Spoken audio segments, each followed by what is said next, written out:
I apologize for having to do a third video, but I did not get the audio through.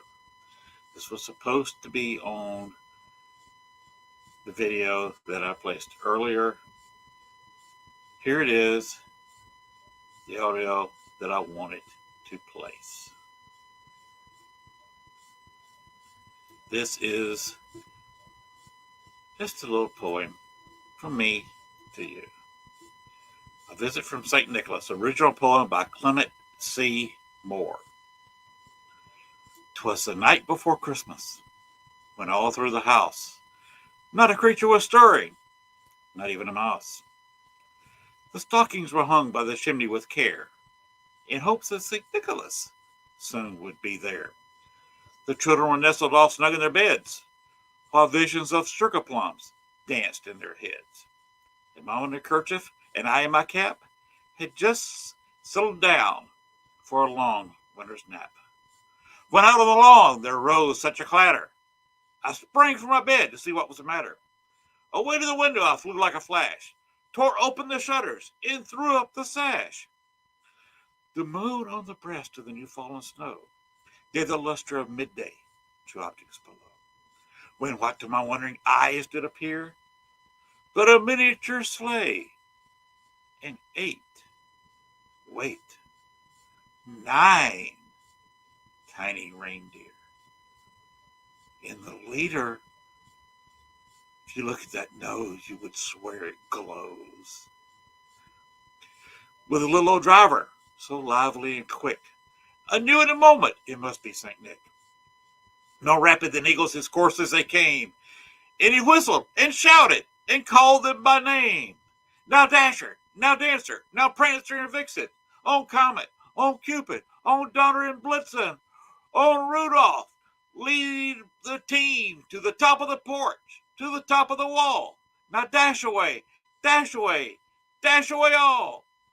As dry leaves that before the wild hurricane fly, when they meet with an obstacle, mount to the sky. So up to the housetop the coursers they flew, with the sleigh full of toys, and St. Nicholas too.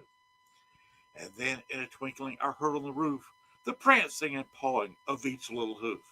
As I drew in my head and was turning around, down the chimney St. Nicholas came with a bound.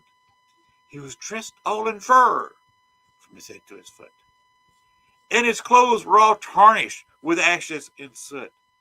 A bundle of toys he had flung on his back, and it looked like a peddler just opening his pack.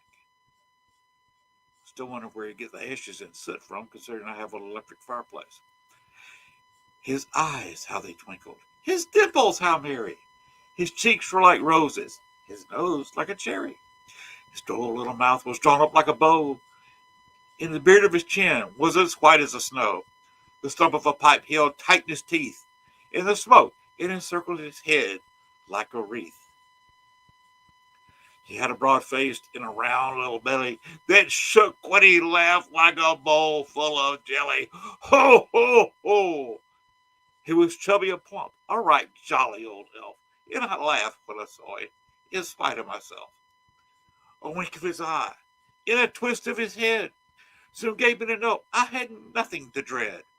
He spoke not a word, but went straight to his work, filled all his stockings, hopefully some beef jerky and some chocolate candy, then turned with a jerk, and laying his finger on the side of his nose, and giving a nod, up the chimney he rose.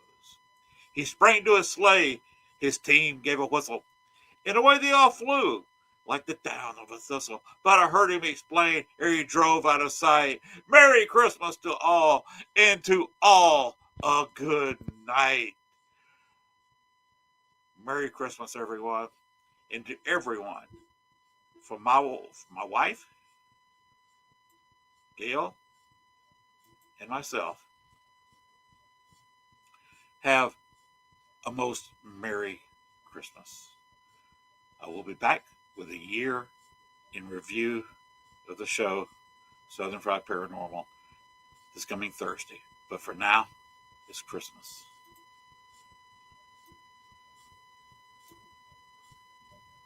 Good night, everybody.